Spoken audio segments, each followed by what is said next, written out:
मैं आपके DMC act वाली बात पर एक सवाल पूछ रहा हूं। जी बताइए। आपने बिल्कुल ठीक कहा, डीएमसी एक्ट में लिखा है कि कहीं पर भी नहीं लिखा है कि उनके पास वोटिंग राइट है। अंडरस्टूड। तो फिर दिक्कत क्या है सर शपथ दिलाने में उनको पहले? फिर उसमें प्रॉब्लम क्या आ रही है? फिर उसमें क्या इशू आ रहा है? मैंने फिर कई बार आपको कहा, फिर से दोहरा रहा हूं, बड़ी विनम्रता पूर्वक आपके दर्शकों के लिए बता रहा हूं कि नॉमिनेटेड मेंबर्स को पहले शपथ अगर ये करा रहे थे तो इसके पीछे मंशा ये थी इनकी कि उनको वोटिंग राइट कौन देता? प्रिजाइडिंग ऑफिसर, जो इन्होंने प्रोटम चेयरमैन बनाया था उस चुनाव के लिए। अगर पहले सारे नॉमिनेटेड मेंबर्स की शपथ हो रही थी, उसके बाद इलेक्टेड मेंबर्स की हो रही थी, जो कि परंपराओं के विपरीत थी। अच्छा, पहले हुआ नहीं। अंडरस्टूड। तो इसके पीछे की मंशा इनकी साफ थी, इनके मन के काले चोर का खुलासा हो गया उस मतलब आप ये कहना चाह रहे हैं ये पहले नॉमिनेटेड मेंबर की शपथ कि यहां पर अगर इनके मन में कोई कालापन नहीं था तो पहले इलेक्टेड का करा देते। इसमें ये सिर्फ एक छोटे से बेडरूम से मशरूम की खेती करके महीने का 50,000 कमा रही हैं। मशरूम खेती सीखनी है तो फ्रीडम ऐप को अभी डाउनलोड कीजिए। प्रॉब्लम क्या थी? अच्छा, तो आप ये कहना चाह रहे हैं ये 4-2-1 इसलिए किया गया जिससे कि उनके पास वोटिंग राइट आ जाए। सुधांशु जी, इसका होता क्या है मैं आपको बता दूं क्यों ये बात। जब इलेक्टेड मेंबर्स की शपथ हो जाती है निशान जी, फिर मेयर का चुनाव होता है। अंडरस्टूड। मेयर डिप्टी मेयर का जब चुनाव हो जाता है तो फिर सारी बैठकों को और सारी चुनावों को कंडक्ट करने की पावर मेयर और डिप्टी मेयर की होती है। ठीक है, अंडरस्टूड। सुधांशु जी, तो ये समझ गया। आपने जो उसमें एक टेक्निकल लूपहोल है सुधांशु जी, उसको एक्सप्लॉइट किया जा रहा है। अरे भाई यही तो मैं कह रहा हूं, किसके मन में कालापन, किसके मन में डर, बिल्कुल साफ है। अरे भाई शपथ दिलाई गई है, अगर भारत के ये कह रहे हैं अगर संविधान के अनुसार कोई व्यक्ति वोट नहीं डाल सकता तो उसका वोट टेक्निकली खारिज हो जाएगा। और एक नहीं अनेक उदाहरण, अभी आपने अरुणाचल का उदाहरण दिया। अरुणाचल में हमने बहुमत सिद्ध कर दिया था, मगर वो किस बेस पे हुआ था? चूंकि वो विधानसभा के अंदर ना होकर दूसरी जगह मीटिंग हुई थी, इस आधार पे खारिज हो गया था। याद करिए उत्तराखंड में भी ये हुआ था। हम बता रहे हैं 1997 में हमारे पास बहुमत था, मगर हमें कह दिया गया कि हमारा बहुमत नहीं है। आखिर में कोर्ट ने आदेश किया और बहुमत साबित किया। ये क्यों डर रहे हैं भाई इस बात के ऊपर? पहली बात तो वोटिंग की बात अभी आई कहां? यानी जानते क्या होता है, जिसे कहते हैं कि किसी ने कुआं खोदना शुरू किया, कहीं आग लगने वाली है, इसका मतलब आग लगाने का इनका मंतव्य था, तभी तो उन्होंने कुएं खुदाई शुरू की। अरे भाई शपथ दिलाया है, अपने मन पे देखिए वहम किसी के दिमाग में इतना हो कि अच्छा इसका मतलब वोटिंग करा देंगे और वोटिंग के बाद भी मेरे पास मेजॉरिटी है, फिर हमारे वाले भी टूट जाएंगे, हमारे वाले भी पाला बदल लेंगे। अब इतना डरते हैं तो क्या सुधांशु जी डरते हो? डरते भी किससे? अपने ही। क्या ये सिर्फ आम आदमी पार्टी का भ्रम है कि वो वोटिंग करेंगे, या आप ऑन रिकॉर्ड इसको बोलते हैं ऐसा नहीं होगा? देखिए सदन के अंदर की क्या स्थिति है, वैधानिक स्थिति के लिए बोलने के लिए अधिकृत है एलजी। सदन के अंदर स्थिति है वो है एमसीडी। नहीं मैं तो बात, अरे भाई नहीं मैं तो सिर्फ ये कह रहा हूं, अगर वो संवैधानिक दृष्टि से गलत होगा तो खारिज हो जाएगा, वोटिंग नहीं हो सकती है। अगर नहीं होगा तो आप क्यों डर रहे हैं? मेरे समझ से बाहर है ना निशान जी। आप बताइए, ये तो जानते क्या स्थिति। एक मिनट सदन में इनको सुन रहा है। हाँ बिल्कुल मैं बोल रहा हूं भाई, पूरा देश इनको सुन रहा है, इनके मुंह से सिर्फ इतना नहीं एक मिनट, पूरा देश इनको सुन रहा है।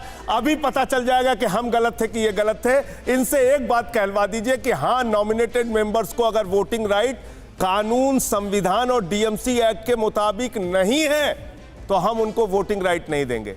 आप इतना बुलवा दीजिए। अब देखिए वर्ड क्या बोला, क्या कह रहे हैं? हाँ मैं बोल रहा हूँ, क्या कह रहे हैं? कह रहे कोर्ट चले जाएंगे, वहां पे खारिज होगा वहां। अरे भाई आप क्यों? हाँ मैं बोल रहा हूँ, आपको संविधान में यकीन नहीं? बिल्कुल बता रहा हूँ, आपको एक्ट में यकीन नहीं है। आप कह रहे हैं आप जाइए कोर्ट, आप जाइए उत्तराखंड की तरह फैसला लीजिए, आप जाइए अरुणाचल की फैसला। अरे भैया इतना दूर क्यों भेज रहे हैं आप? बोलिए ना अपनी पार्टी का मंतव्य। मैं बोल रहा हूँ, आप अपनी मैं बोल रहा हूँ, बताइए। अरे बोलने तो दीजिए।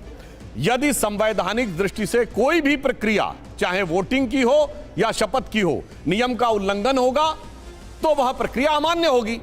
इसमें मैं कौन सी गलत बात बोल रहा हूं? मगर सुनिए, कोर्ट में मगर सुनिए तो, मगर डर देखिए, कोर्ट में डर का आलम देखिए। कोर्ट में अरे कोर्ट तो छोड़ो, अपने विधायकों तो डर रहे हैं भाई। मैं कह रहा हूं, अरे मैं तो ये कह रहा हूं, अच्छा चलिए एक बात मान लिया 10 हो जाए उसके बाद भी तो आपकी मेजॉरिटी है। एक टेक्निकल बात छोड़िए, वो संवैधानिक छोड़िए। नहीं आपका मेजॉरिटी है कि नहीं? उनको एक वोट नहीं मिला, उनको आप वोटिंग राइट मैं ये नहीं कह रहा हूं, मैं कह रहा हूं आप हो जाएंगे। मैं कह रहा हूं हर दृष्टि से आपका मेजॉरिटी है कि नहीं है? जब डीएमसी बोलिए हर दृष्टि से आपका मेजॉरिटी है या नहीं? नहीं सुधांशु, संख्या कितनी है? अभी आपने कहा हो जाए। दर्शकों के सामने पूछे संख्या कितनी है, बोलिए अपनी संख्या बोलिए। हाँ ठीक है, हमारी संख्या 134 है। तब और तब आप सदन कैसे कितने कह का रहे है? थे कि मेयर 250 आपका का। बनेगा? सुनिए, सदन है 250 का। आप उस रहस्य का खुलासा कीजिए पूरे देश के सामने। अरे भाई, सदन कैसे आप 250 कह रहे का थे, आपके 134 नेता कह रहे है, थे? फिर भी कितना डर पूरे रहे हैं देश के भाई। सामने उस रहस्य का खुलासा कीजिए कि आप 104 आने के बाद भी कैसे कह रहे थे कि मेयर आपका होगा। पूरा देश जानना चाहता है आपसे। इसका मतलब आपकी मंशा खरीद फरोख्त की थी, तोड़फोड़ की थी, आप नॉमिनेटेड मेंबर्स को वोटिंग राइट देने की योजना थी। अब आप भोला बालक बन रहे हैं क्योंकि कल सदन नहीं चल पाया। बड़ी तो अजीब इसलिए- बात कर रहे हैं। अरे भाई, 104 हैं तो हम मेयर का चुनाव नहीं लड़ सकते? सर मेरी बात, मेयर का चुनाव लड़ सकते क्यों नहीं लड़ते? अच्छा, मैं एक बात कहना चाहता हूं। एक मिनट हमारा होगा। एक मिनट आपके सुनिए, बयान पे, आपके नेताओं के। सुनिए। कैसे बयान दिया? अरे मैं जवाब दे रहा जब हूं। आपके पास सिर्फ 104 है। अब मैं जवाब दूं? ठीक है, ठीक है। 30 अब सुनिए। Okay okay. अभी बताता हूं। राष्ट्रपति का चुनाव हुआ, क्रिस्टल क्लियर था किसके पास मेजॉरिटी है। उसके बावजूद आपने राष्ट्रपति का कैंडिडेट खड़ा किया और दावा किया कि नहीं वो जीतेगा कि नहीं जीतेगा। बोलिए, मैं पूछना चाहता हूं, किस आधार पे आपने कहा था आपका राष्ट्रपति या उपराष्ट्रपति जीतेगा, जबकि क्लियर कट संख्या थी? बोलिए। ये नहीं होता राजनीति में कि चुनाव नहीं लड़ेंगे, जीत का दावा नहीं करेंगे, जीत का दावा करें। इसका मतलब आप राष्ट्रपति सांसदों को खरीद के जीतना चाहते थे। बोलिए, राष्ट्रपति आप सांसदों को खरीद के जीतना चाहते थे। बोलिए। अच्छा, बिल्कुल। इसका मतलब कि रामवीर विधुड़ी जी जो आपकी पार्टी के नेता सदन है, उनका जो बयान था वो झूठा बयान था, दिल्ली की जनता के आंख में धूल झोंकने का बयान था। आपके नेता ने बयान दिया हम चुनाव नहीं लड़ेंगे। निशान जी दिखाइए पूरे देश को। उन्होंने कहा हम मेयर और डिप्टी मेयर का चुनाव नहीं लड़ेंगे।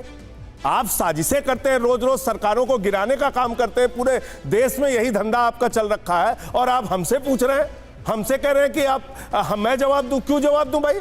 आपने कैसे कह दिया 104 पे मेयर आपका भाई होगा? बड़ा गजब है। आप राष्ट्रपति और उपराष्ट्रपति में तो जवाब नहीं दे पा रहे हैं। अरे भाई, सब लड़ते हैं, दिलाया जाएगा। सब चुनाव लड़ते हैं और सब अपने जीत का विश्वास रखते हैं। नॉमिनेटेड मेंबर्स को वोट नहीं दिलाया जाएगा। अरे आप पहले जवाब दे दीजिए। आपने राष्ट्रपति उपराष्ट्रपति किस आधार पर जीत का दावा किया था? कि सांसद खरीद फरोख्त रहे थे क्या आप? नहीं, सांसद खरीद फरोख्त नहीं। फिर तो बिल्कुल क्लियर था कि नहीं है। अपने तो आप हमसे कैसे कह रहे हैं कि हम चुनाव लड़ लिए, तो इसका मतलब हम खरीदना चाहते थे? उसमें अलग अलग पार्टियों के लोग भी, और सुन लीजिए, इसका भी जवाब सुन लीजिए। उसमें अलग अलग पार्टियों के लोग भी, यूपीए के पार्टनर ने एनडीए के कैंडिडेट को पहले भी वोट दिया है राष्ट्रपति में, एनडीए के पार्टनर ने यूपीए के कैंडिडेट को वोट दिया है राष्ट्रपति के चुनाव में। ये तो पहले से होता रहा है। यहाँ तो सीधे दो पार्टियों का चुनाव है, उसमें भी आप कह रहे हैं कि नहीं मेयर हमारा होगा, जिसमें आपकी 104 आई है, 30 सीटें कम आई है।